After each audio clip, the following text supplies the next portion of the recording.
Dale snores in the driver's seat, head propped back and mouth wide open. A shotgun rests across my lap as I sit in the passenger seat of the pickup truck, looking out at the neighborhood.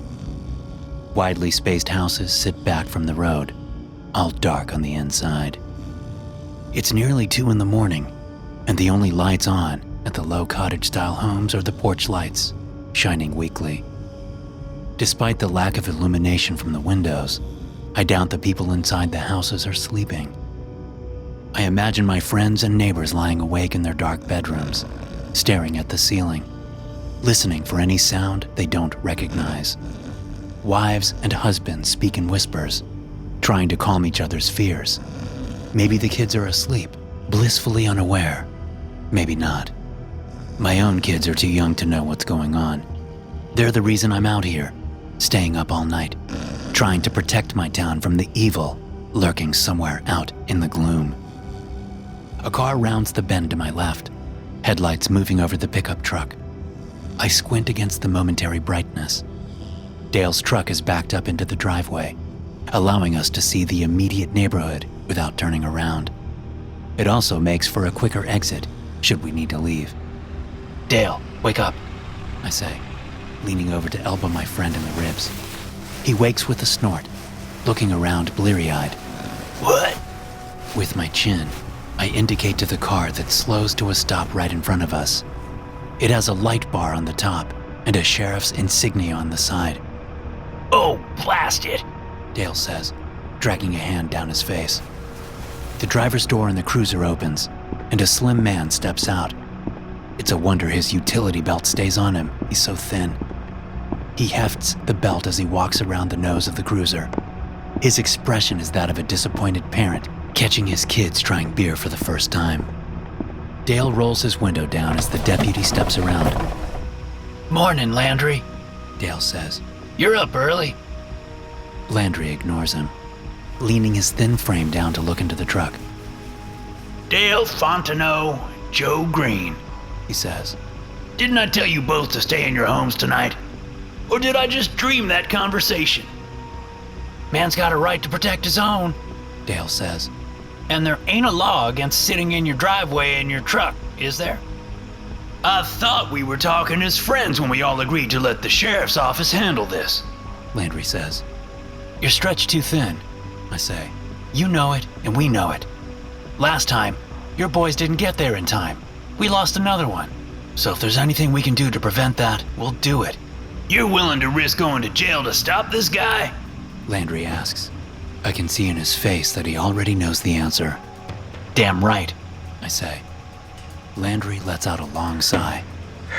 "Just call me if..."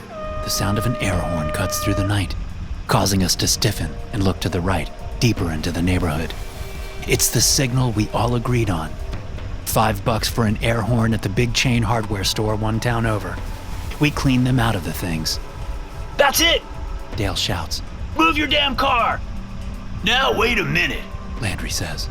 Dale ignores him, firing up the truck. "Go!" I say. "Go, go!" Dale wrenches the wheel to the right and hits the gas as Landry screams for us to stop. The truck bumps off the concrete driveway and into the grassy front yard. Dale misses his mailbox by inches. He punches it as we get onto the road. "Sounds like it came from the Coleman place," I shout over the roar of the engine. Dale nods. Sure enough, as we round the bend toward the cul-de-sac, the air horn blares again. Leroy Coleman, an older black man with a bum leg, waves to us from his yard. He points back beyond his house, at the untouched swath of Louisiana forest and swampland. As Dale slams on the brakes, Landry pulls up right behind us, his own tire squealing as he comes to a stop. Dale and I are out first. "What happened?" I ask. "Is Missy okay?" "It tried to get in," Leroy says, eyes wide. "I saw it. It tried to get into my house. It was the devil." I've known Leroy Coleman for a long time. He's a good, sturdy man, not one for flights of fancy. I have a moment of panic at his words. What does he mean by it, I think? What does he mean by devil? But Dale is already running back toward the woods, pulling out his pistol from the holster on his hip. I follow along, knowing I can't waste time talking to Coleman. This is our chance to get the son of a bitch who's been terrorizing our town. Wait a goddamn minute! Landry shouts from behind. Dale and I ignore him. We run into the dark woods. We move under the twisted branches of the black gum trees and mossy live oaks. We brush past opopanax and prickly ash branches. As we leave the neighborhood behind, total darkness encroaches. Pretty soon, I can't see anything but Dale's blue and white striped shirt ahead in the darkness. Do you see him? Dale, do you see him? Not yet, he says. Wait, I whisper. let's stop for a minute and listen. I can hear Landry cursing as he runs through the trees behind us. Dale and I wait for him to catch up so we can have a chance at hearing the bastard we're chasing. I've called in backup, Landry says as he gets to us. Shh, I say. We stand quietly and listen. At first, there's nothing besides a few crickets chirping. All three of us turn toward the sound of something big moving. I catch the barest glimpse of something red loping through the trees ahead and to the right, and it's moving fast. He was in the tree! Dale shouts, running after the figure. Landry and I follow, ducking under branches and trying not to trip on roots. Soon, the ground gets soggy. We're approaching a swamp. I feel the water pour into my boots as we go further into the swampland. I can no longer see the figure, but I assume Dale can. I try not to worry about snakes as we move knee-deep into the water. Look! Dale says, waving us forward. He went in there! I follow his finger, seeing a leaning structure beyond the far edge of the swamp. It's an old house, a cabin, more accurately. Probably built in the middle of the 20th century. It was clearly handcrafted, but now it looks to be barely standing. This part of Louisiana is spotted with these old abandoned structures, deep in the forests and surrounded by swampland. You sure he went in there? Landry asks. Dale nods. I saw him! Went right through the open front door! We move up out of the swamp, pants soaked from the thighs down. You stay here, Landry whispers. I'm gonna go around back, see if I can flush him out. If he comes out the front, make him get down until I get there, okay? Dale and I nod. What if he's armed? I ask. Landry considers this for a moment. If your life is in danger, you do what you have to do. Just make sure it's not some kid or something. We don't know that this is the guy. It's the guy, Dale says. Landry moves off around the dilapidated structure, while Dale and I get into position. I have my pump-action shotgun aimed at the front doorway. As far as I can tell, the door is gone. The wood of the small porch is rotting and full of holes. The window frames are free of glass. There's no light coming from inside. All right in there, Landry calls out. We've got you surrounded. Come on out with your hands up. It's over. There's no answer, no sound. A glow comes from the back of the house. Landry's just turned on his flashlight, and he's shining it in the back of the structure. Come on out now, the deputy calls. This is your last chance. Still nothing. My imagination runs wild as I continue staring hard at the impenetrable darkness at the front door. I think I see shapes in the darkness, figures swirling and twitching. It's not real. The glow at the back of the house changes. I can see the flashlight beam suddenly directed at the trees behind the house, as if Landry dropped his flashlight. Dale and I look at each other, then back at the structure. Long moments pass. Landry? I call out. You okay back there? There's no answer. Shit, Dale says. Stay here, I tell him. I'm gonna go check. Dale nods, keeping his pistol pointed at the house. I move around behind him and head for the back corner of the house. Landry, I call in a harsh whisper. I'm coming back. As I round the corner, I see the flashlight first. It's lying propped against a thick, dead branch, pointed up toward the trees bordering the back of the house. Then I see Landry. He's lying on his chest a few yards beyond the flashlight. I scan the area, moving quickly up to the man. When I'm flush with the flashlight, I can see enough to know that he's dead. His throat is nothing but a gory mess of bloody flesh, as if something tore it apart with sharp claws. I back away, Coleman's words echoing in my head and panic flooding my veins. The dark woods around me suddenly seem full of shadowy demons. I whip my head around, looking for any sign of movement. The sound of 2 gunshots snaps me out of the sensory overload. Dale! I run back around the front of the house, turning the corner, just in time to see Dale's kicking legs disappear into the cabin. Dale! I scream, running toward the porch. I jump past the first 2 porch steps, landing with all my weight on the third. The rotten boards snap underneath me. My body falls forward, but my leg is stuck in the porch, and I hyperextended the limb. To break my fall, I instinctively drop the shotgun, which goes clattering to the right through the dark doorway. Wincing, I pull my leg out of the hole and scramble on my hands and knees toward the open doorway and the shotgun therein. As I reach for the weapon, something sharp and heavy strikes me in the left side of the head, lifting me off the floor and slamming me into the wall. The world goes blurry. The pain is immense, and I feel the entire left side of my face warm and wet with blood. When things come back into focus, I'm lying in a pool of blood, half in and half out of the doorway. The shotgun is nowhere to be seen. Struggling to my hands and knees, I think only of my friend Dale, somewhere in the house. I move on the warped floor, further into the structure, avoiding holes here and there. I move down the hallway, looking into rooms, leaving a trail of blood behind me.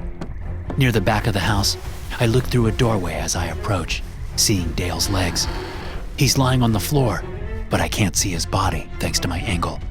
But his legs seem to be moving, as if he's trying to use them. He's still alive. As I move closer, I see the shotgun lying on the ground near Dale. I wonder why he doesn't reach for it, but I soon learn why as I bring his full body into view. Dale's shirt has been torn open, and so has his abdomen.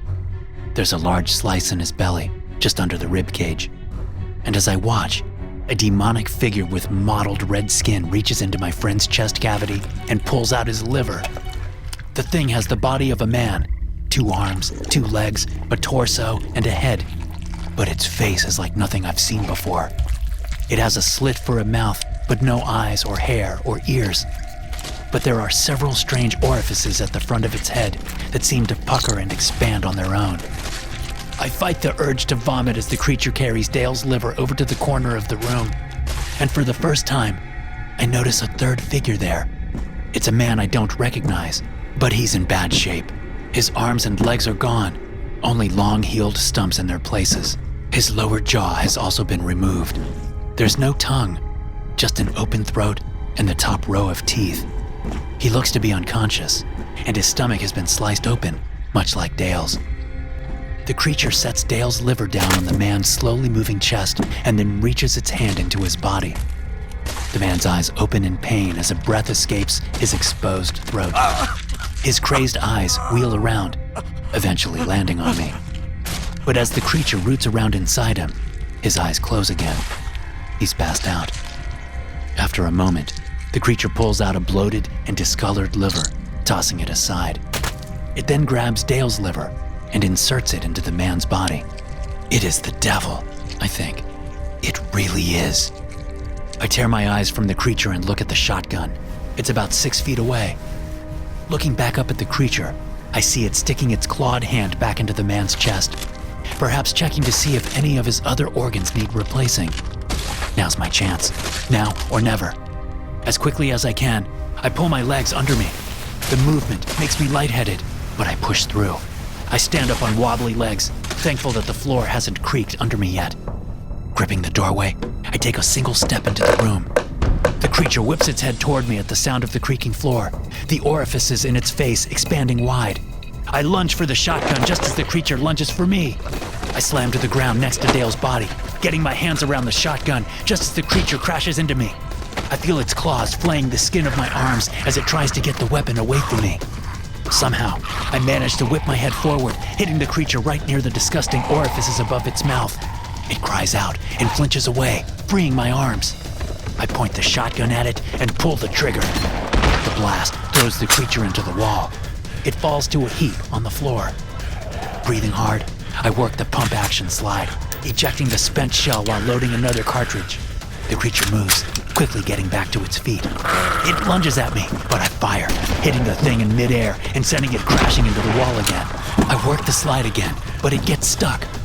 The creature moves again. How is it not dead? Turning the gun, I see the problem. The spent shell is stuck in the ejection port. As I reach my right hand up to remove the shell, the creature leaps toward me. I lift a leg up. The creature slams into my leg, but it only buys me a second. I manage to get another cartridge into the chamber, but the creature is on top of me before I can shoot it again. I grunt, struggling to get the barrel aimed at the creature while it works to prevent it. My trigger finger slips and the shotgun fires, not even close to hitting the thing. But suddenly, the creature is gone. Just gone, like it disappeared. Looking around the room for the devil, I see that the errant shotgun blast hit the man in the corner. It blew his head apart. He's dead. I load another cartridge and then scramble into the near corner. I wait, but the creature doesn't show up again. It's gone. Somehow, it's gone. I look over at the dead man in the corner. Then, from outside, I hear the familiar voices of Deputy Brooks and Sheriff Watson shouting, In here! I call. I'm in here! I realize as the voices come closer that they will never believe me. If I tell them the truth, they will never believe it. But that's okay because the terror is over. I have no doubt that the bodies of the 4 missing persons will be found around this property. I breathe out a heavy sigh. The terror is over. I hope. SCP-3631 is the collective designation for 2 humanoids, SCP-3631-1 and SCP-3631-2. -1 is a nocturnal carnivore with red skin pigmentation. It weighs 196 pounds and stands at 6 feet 2 inches when upright. Outside of a mouth and several heat-sensing orifices, it lacks any discernible facial features. Despite this, SCP-3631-1 demonstrates sight, smell, and hearing comparable with that of other large primates. It displays persistent hunting behavior, stalking solitary prey from a distance and attacking when isolated. SCP-3631-2 is an adult male human. All of -2's limbs have been amputated, and the lower jaw and vocal cords have been removed. Additionally, a long incision has been made across the abdomen to allow access to the abdominal cavity. Although it shows signs of consciousness, SCP-3631-2 is capable of only a weak response to stimuli. SCP-3631-1 displays aggressively protective behavior against perceived threats to SCP-3631-2. It seems to be able to innately sense the medical condition of -2 and seeks out victims to harvest organs to keep -2 alive. The transplanted organs resume functions upon attachment. However, transplanted organs quickly begin showing signs of atrophy and require replacement on an approximately monthly basis. Analysis indicates nearly all of SCP-3631-2's organs have been replaced in this fashion, with only the central nervous system and sections of bone and muscle tissue retained. Tissues from 23 different hosts have been identified. Hey guys, thanks for listening. Be sure to subscribe to the podcast for more SCP stories like this one. You can also check out some more episodes from the SCP Experience podcast here. I'll see you in the next one.